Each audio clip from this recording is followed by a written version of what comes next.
hear all the time and I know is incorrect, but I want an expert to say it, is there's this big thing out there that Delta never ever negotiates. That's another thing, though, the offices should be really aware of is the whole thing of moving from PPO to Premier. It varies state by state. Delta is not tied to your tax ID number as far as your participation goes, like most companies are. It's attached to the individual dentist. Be aware that for most of the states that have dropped your ability to move from PPO to Premier, if you've been around for a while, you want to know, when did that date change and when did I sign my contract? Because there's a lot of offices in California that we've moved to Premier only status, because even though it's not been allowed for a decade, just because their practice has been around for 15 years. We make dental billing and insurance easier to understand. Subscribe to stay updated and help us grow the channel.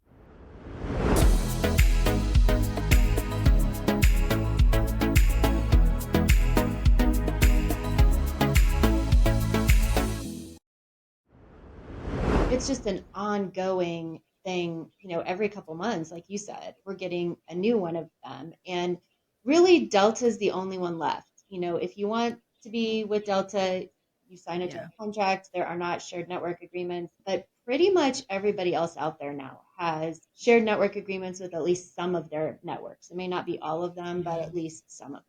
Well, and Delta has always said that's not their jam. They don't want to do that.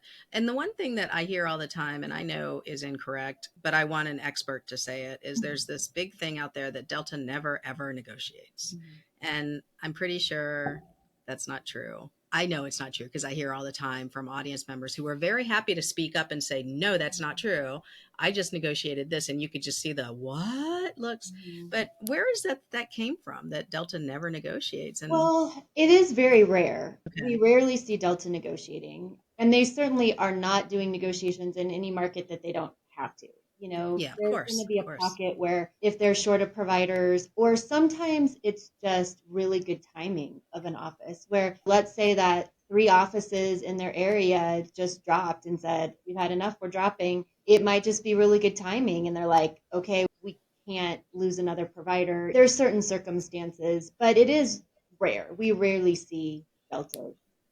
But on the startup side, Lisa is able to get that No, going, or not even? not oftentimes not. Not Okay. not with Delta. Okay. Again, sometimes they will. More likely with a specialist than a general dentist, if they're needing a specialist in a certain area. On rare occasions too, if they're, even in a state that is not allowed to move from PPO to Premier status, there may be a case where they say they'll override that and make an exception if they need somebody bad enough. If they're going to have to drop Delta entirely, they may entice to say, well, okay, we'll give you something with Hmm. the Premier rates in between.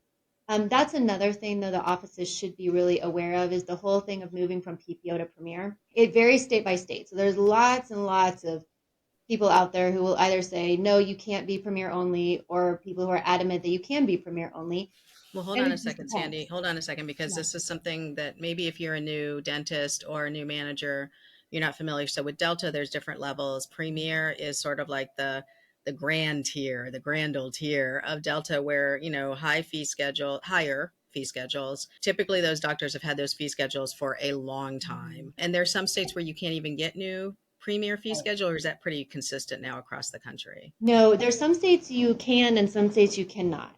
Okay, So all right. everybody still has a Premier fee schedule technically. It's just that if you're in a state that requires you to take PPO with Premier, then your Premier fee schedule is essentially irrelevant because they're going to almost always pay you on the PPO rates anyway. So you might have a Premier fee schedule and you might have it in your system, but they're just not going to pay you on it. So that's So Premier plus PPO, and you're required to take both. And then where does preferred, is preferred the PPO? Is that what the same well, thing we're and talking that'll depend. Most states are going to be more just like PPO and Premier is for just like generally speaking. about? Okay. Now, for an office though, and this is why it's really important for especially some of the your listeners who are a little bit more in our age range. Let's say you're in California and you like I've always heard you can't move to Premier only anymore. And that's true with new contracts. But if you signed your contract prior to the date change in California, you're under the old version of the contract, not the new version, which does still allow you to drop PPO and move to Premier only. So you need to be aware. Now, if you just opened a practice in the last, couple years in California, then no, you're out of luck. But just be aware that For most of the states that have dropped your ability to move from PPO to Premier, you still want to know, if you've been around for a while, you want to know, when did that date change and when did I sign my contract? Because there's a lot of offices in California that we've moved to Premier only status, because even though it's not been allowed for a decade, just because their practice has been around for 15 years. And Oh, that's the nice. Boy, difference. they must have been super grateful for that. Yeah, and also keep in mind though that Delta is not tied to your tax ID number as far as your participation goes, like most companies are. It's attached to the individual dentist. So let's say I'm a 50 something dentist in California, and it's like this with many other states too, but just using California as an example. If you have the ability to move to Premier only because of when you signed your contract, that's relevant for you individually. But if you sell your practice, if you bring on an associate, their participation, the new buyer, the associate, that's their participation is attached to them as a dentist, just like it's attached to the owner as a dentist. So it's Oh, not by tax ID number. Now that creates many other challenges that we could yeah. spend a whole hour Oof. talking about. But if you can preserve Premier only participation for you, it's something you might want to at least look at. You just have to know it's not going to transition to anybody else in your practice. I mean, unless they also sign prior to that Right. rule change. Okay. So there are states though where if they can't get Premier because they're newer or whatever, Mhm. do you sign them up for the other networks too that It's they're mostly on going to or be they're going to have to take PPO. It's okay. either take PPO or stay completely out of network in most cases. Although I'll say it used to be that if you were starting a practice, you were going to take Delta. You might take nothing but Delta, but you Hmm. always took Delta. Yeah. And that we've seen a shift in. We do have many more startup offices who are saying, I'm staying out of network. Delta PPO fees in some states are really, really hard fees to Yeah. work with. Yeah.